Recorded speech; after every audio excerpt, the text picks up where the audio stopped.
우리에게 주신 말씀 시편 11장 1절부터 7절 말씀입니다. 제가 가지고 있는 성경 구약 성경 810페이지입니다. 시편 11편 1절부터 7절 말씀입니다.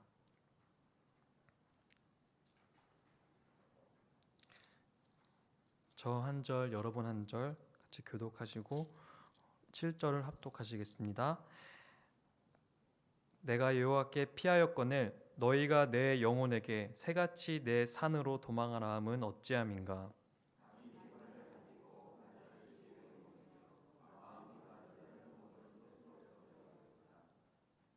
터가 무너지면 의인이 무엇을 하랴.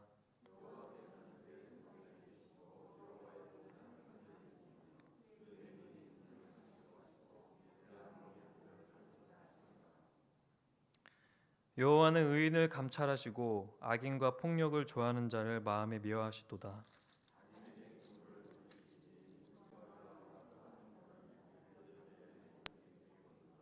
다 함께 합독하겠습니다. 여호와는 의로우사 의로운 일을 좋아하시 정직한 자는 그의 얼굴을 배우리이다. 아멘. 이 시간 짧게 한 3분에서 5분 정도 같이 11장 1절부터 7절 말씀을 같이 본문 묵상하겠습니다.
말씀을 전하겠습니다.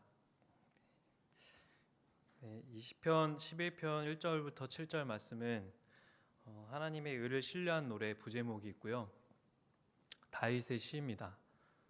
다윗은 사울의 질투를 많이 받습니다.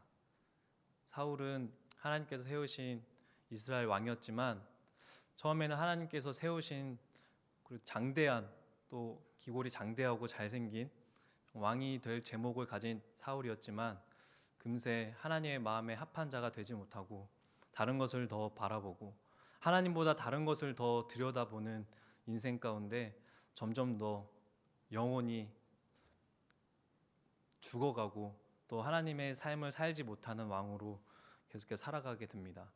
다윗은 하나님 반대로 하나님의 마음에 합한 자로서 하나님의 대로대로 그 시온의 대로를 기억하고 항상 무엇이 있든지 어떠한 상황이 있든지 하나님을 찾는 다윗.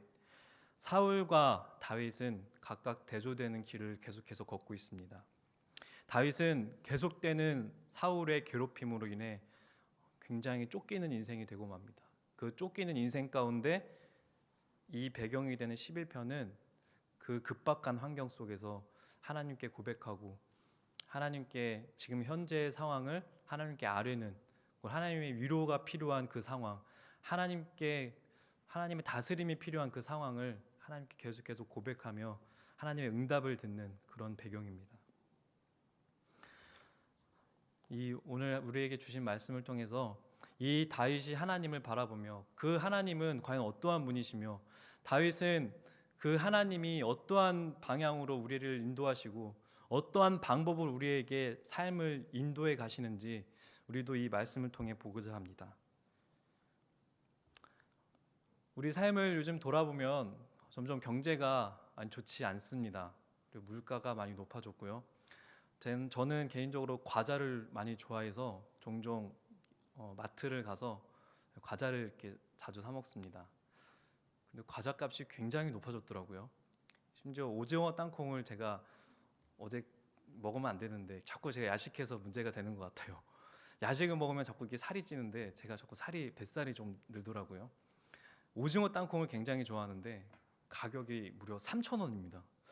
예전에는 오징어 땅콩 굉장히 오래된 과자인데 성도 여러분 기억으로는 얼마에 구입하셨는지 모르겠지만 굉장히 높이 뛰었죠. 경제가 굉장히 그만큼 물가도 많이 높고 떨어질 생각을 안 하고 계속해서 치솟는 물가, 그리고 삶은 그렇게 나아지지 않는 그런 퍽퍽한 시대 속에서 우리는 살고 있는데요. 사회학자들이 보통 우리가 이제 삶을 살아갈 때, 구매를 할 때, 쇼핑을 할 때 이렇게 진단을 내린 게 있습니다. 저희가 마트와 시장에서, 쇼핑센터에서 저처럼 필요한 것들을 살 때가 많은데요. 그때 저희가 돈을 많이 쓰는 방법이 있습니다. 돈을 많이 쓰는 방법이 뭘까요?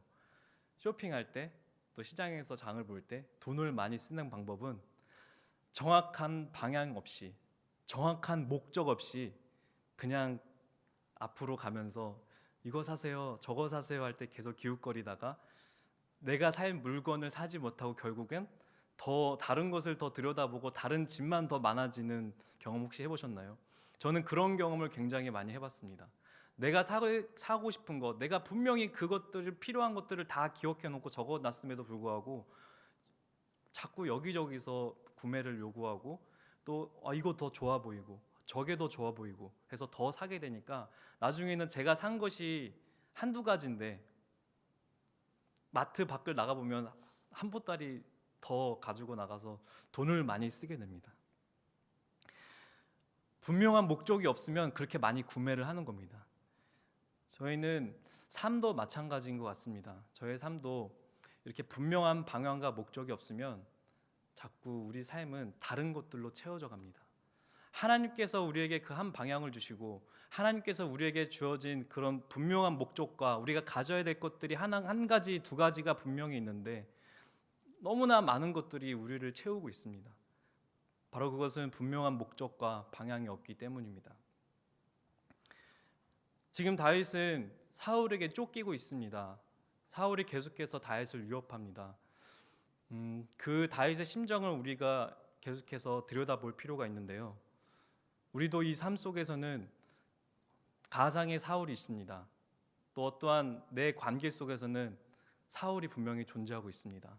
분명히 좋았던 관계, 친근했던 관계, 내 가족 같은 사람이었는데도 불구하고 관계가 틀어지고 상황이 틀어지고 계속 복잡한 관계, 저 얼굴 보면 너무 불편하고 저 사람 보면 굉장히 마음이 어렵고 또 내가 사랑하는 사람이었는데 불구하고 나를 핍박하는 경우, 나를 괴롭히는 경우도 굉장히 다반사입니다.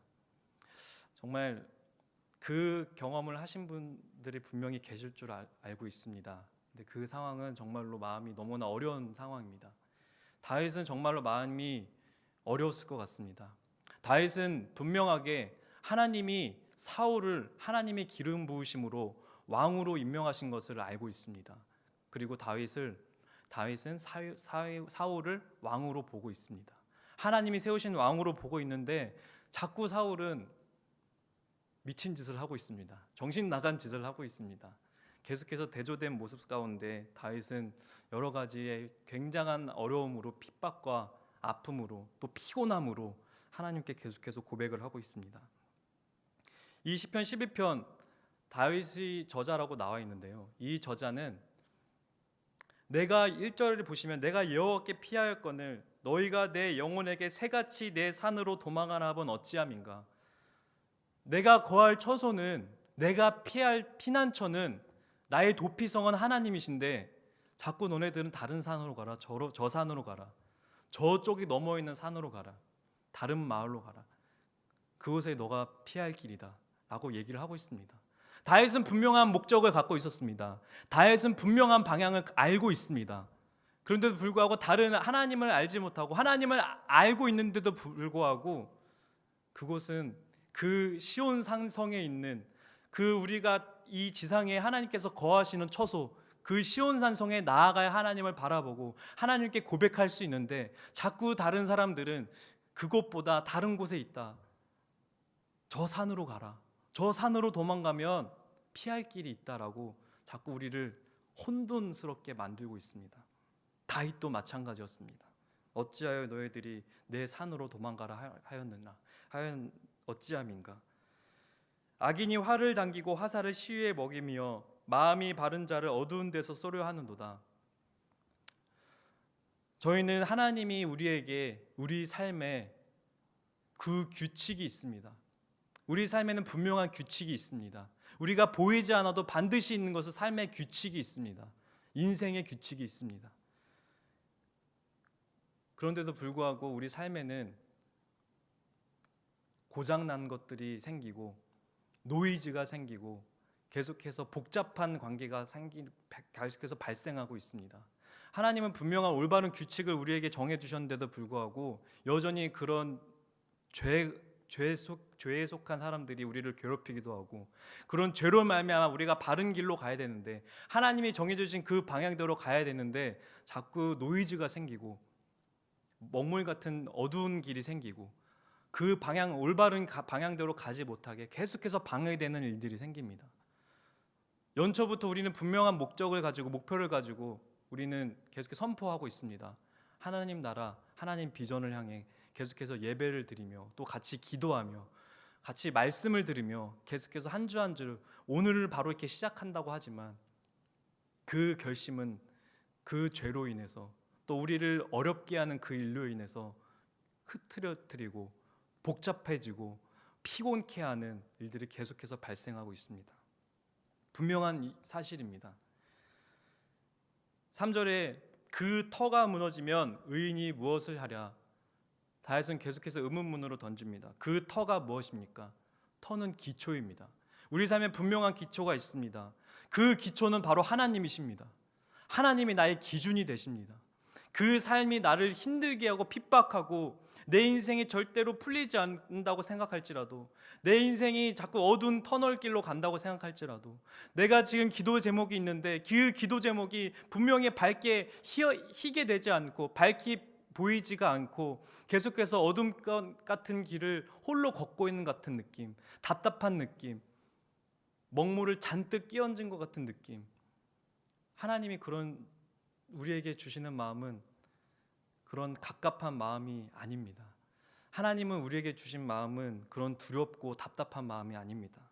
하나님은 기준이시기 때문에 그 하나님 바른 기준을 우리가 기억하게 되면 우리가 그 다른 산으로 가지 않고 분명한 방향과 목적, 그 기준, 하나님의 기준대로 나아감이 우리의 소망이 되며 우리가 나아갈 길, 우리가 해결할 길, 우리의 인생의 키가 될 줄 믿습니다.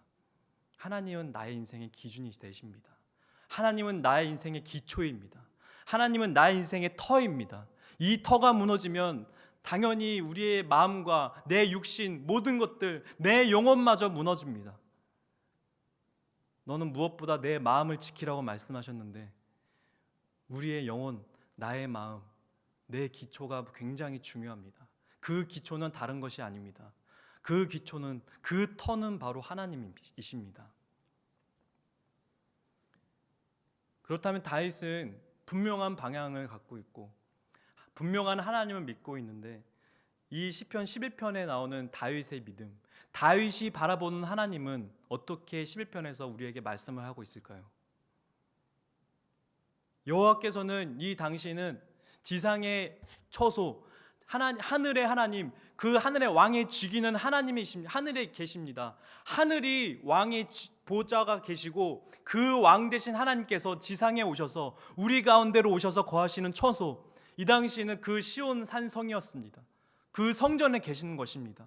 다윗은 무슨 일이 있어도 어떠한 급박한 일이 있어도 그것이 단순한 일이든 작은 일이든 큰 일이든 당장에 한 걸음의 산성으로 가서 하나님이 거하시는 처소에 달려가는 일밖에 하지 않았습니다. 다른 산을 찾지 않았습니다. 다른 기준을 찾지 않았습니다. 바로 터 되시고 나의 기준이 되시고 나의 목표가 되신 하나님, 나의 바른 방향을 제시해 주시는 하나님께 바로 달려갔습니다. 하나님은 거기에 계십니다. 하나님은 분명히 처소에 거하시고 바로 우리 이곳 가운데 우리 동강제일교회 안에도 계시고 또 바로 우리 안에도 거하고 계십니다. 하늘에 있으며 그의 눈이 인생을 통촉하시고 그의 안목이 그들을 감찰하시도다. 하나님은 우리를 인생 가운데 기초를 두시고 분명한 방향을 목적을 두시고 우리에게 방향을 제시하시는 분이시지만 하나님은 우리를 감찰하시는 분이십니다. 감찰한다. 또 우리를 통촉하신다. 그 통촉이란 말은 우리를 더 은혜를 베푸시고 우리를 더 이해하신다는 말씀입니다. 감찰하신다는 말을 들으면 나를 감시하시나? 더 부담스럽고 더 이해가 되지 않고 우리를 자유롭게 하신다면서요. 하나님, 우리를 하나님의 자녀라면 우리를 감찰하시는 게 맞습니까? 그런 감시하는 하나님이 계신다면 내가 어떻게 그 눈을 피하며 어떻게 그 부담스러운 하나님의 눈을 받고 살아갈 수 있습니까? 그것이 과연 평안입니까? 라고 되물을 수 있지만 다윗이 만나는 또 다윗에게 말씀하시는 하나님은 우리를 감찰하고 계신다고 분명히 말씀하고 계십니다. 그 감찰은 우리를 시험에 두고 우리를 계속해서 감시하며 괴롭히고 우리가 무엇을 하는지 너 어떻게 하나 보자라고 방관하시는 게 아니라 이미 우리를 십자가의 소망으로 우리를 구원해 주시고 분명히 우리에게 피할 처소를 만들어 주신 하나님이 우리를 피할 처소를 만들어 주시는 그 우리의 피난처 되신 하나님이 우리의 그 구원의 길 안에서 정말 나에게로 오는가? 너는 정말 나에게로 오고 있는가? 다윗이 무슨 일이 생기든 어떠한 일이 생기든 나에게 찾아와서 바로 나한테 고백하듯이 어떠한 일이 있어도 나한테 바로 보고하고 나한테 바로 이야기를 듣고 또 내 이야기를 듣고 항상 내 거하는 처소 안에 그 다윗이 거하고 있듯이 과연 너희들은 무엇을 하고 있느냐 라고 기다리고 계시는 하나님이십니다. 하나님은 절대로 움직이지 않는 터이시며 기준 되시는 하나님이시기 때문에 분명히 우리를 기다리고 계시며 다윗이 하나님을 계속 찾듯이 우리를 하나님께서 계속해서 찾기를 원하시고 하나님을 만나길 원하시며 하나님이 우리 가운데 거하시길 원하시는 분이십니다.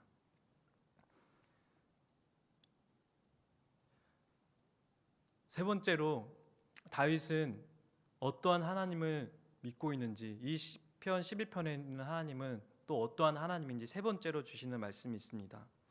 세 번째로 주시는 말씀은 5절입니다. 5절을 한번 같이 읽겠습니다. 다시 같이 읽겠습니다. 시작. 여호와는 의인을 감찰하시고 악인과 폭력을 좋아하는 자를 마음에 미워하시는도다.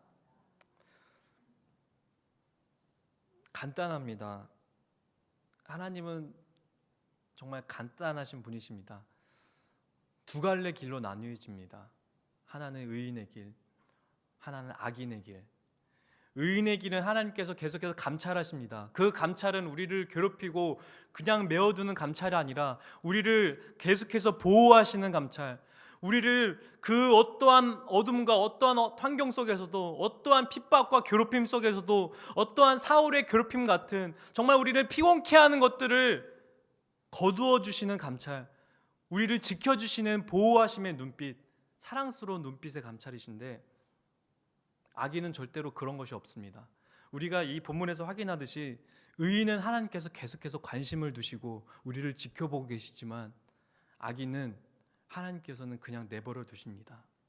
우리의 삶 속에서 하나님께서 아무런 응답이 없을 때 또 나의 죄로 인하여서 하나님께로 계속 나아가지만 해결되지 않는 죄로 인해서 계속해서 하나님을 근심하게 하고 하나님의 마음을 아프게 한다면 하나님은 점점 응답을 하지 않으실 수도 있습니다. 하나님은 죄를 미워하시는 분이시기 때문입니다. 하나님은 악인을 정말 미워하시고 그 그 하나님의 의를 바라보지 못하며 악인의 대로는 사망의 끝으로 달려가기 때문입니다. 하나님은 의인에게 더 관심을 두시고 그 악인이 의롭게 된 자로 또 돌아가기를 원하십니다. 이 5절 말씀을 보아서 하나님은 결말을 분명히 짓는 분이십니다. 하나님은 분명히 심판하시는 분이십니다. 하나님은 분명히 악인을 그냥 두시지 않는 분이십니다. 우리가 때로는 우리의 형편, 우리의 삶을 어렵게 하는 요인들로 인하여서 저 사람, 저 분은 하나님께서 어떻게 두실지, 나를 괴롭히는 저 사람은 내가 어떻게 바라봐야 되는지, 어떻게 사랑해야 되는지, 정말 내가 하나님이 주신 사랑을 갖고 있지만 그 사울 같은 사람을 원수를 사랑하라고 말씀하셨는데 내가 어떻게 사랑해야 될지 정말 사랑하기 어렵지만 하나님은 그 우리가 어렵고 그 사람을 통해서 고난받았던 것, 또 그 사람한테 상처받았던 것, 또 그 사람을 인해서 여러 가지로 계속해서 어렵고 낙심되고 불만이 생길 수도 있고, 또 어떻게 저런 악인은 계속해서 길이 형통하며 의인의 삶이 형통하지 않는 것처럼 이건 불합리하다고 계속해서 하나님께 불만을 가질 때에도 하나님은 공평하신 분이십니다. 우리의 삶이 어떻게 될지 우리는 알지 못합니다. 우리의 마지막 끝도 우리는 알지 못하지만 하나님은 우리의 처음과 끝을 다 알고 계시듯이 그 악인의 길도 하나님은 분명히 알고 계십니다. 악인의 길은 분명히 하나님께서 결정해 두셨습니다. 바로 의인의 길과 악인의 길은 분명히 나눠진다는 사실을 우리는 이 11편에서 말씀을 듣고 우리는 알 수 있습니다. 말씀을 결론 짓겠습니다. 가장 안전한 곳은 바로 하나님이 거하시는 처소입니다. 가장 안전하신 분도 하나님이십니다.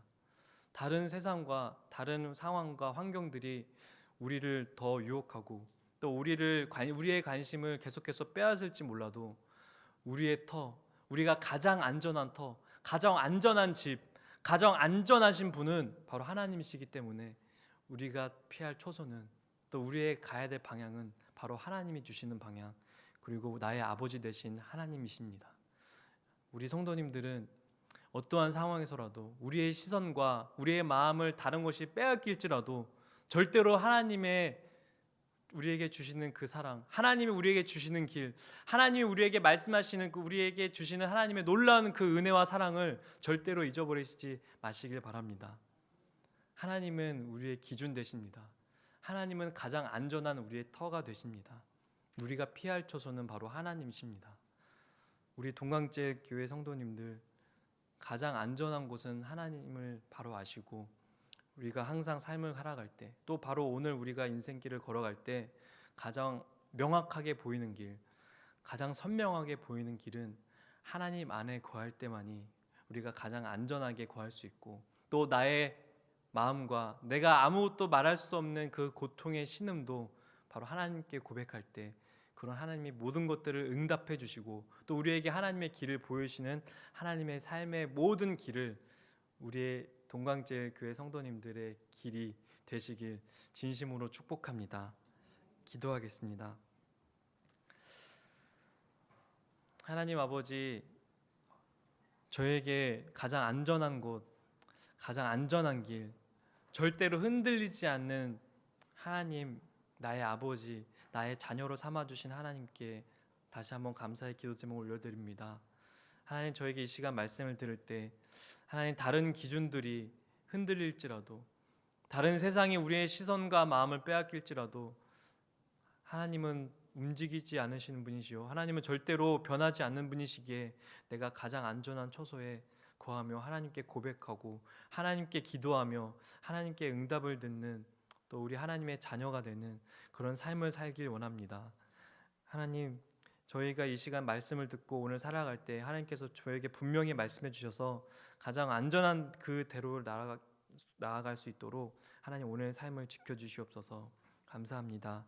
예수님의 이름으로 기도합니다. 아멘. 이 시간 우리가 같이 기도하실 때 하나님, 저의 삶을 하나님께서 인도하셔서 저의 삶은 하나님께서 지배하셔서 다른 세상에 다른 시선을 두지 않고 오직 가장 안전하고 절대로 움직이지 않는 터 대신 하나님께 붙들림 되어지는 삶이 오늘의 삶이 되게 해달라고 이 시간 주여 한번 외치고 같이 기도하겠습니다.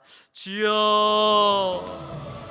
하나님 아버지, 우리의 삶이 가장 안전한 곳으로 향하길 원합니다. 가장 안전한 곳으로 향하길 원합니다. 가장 아버지께서 주신 그 길, 아버지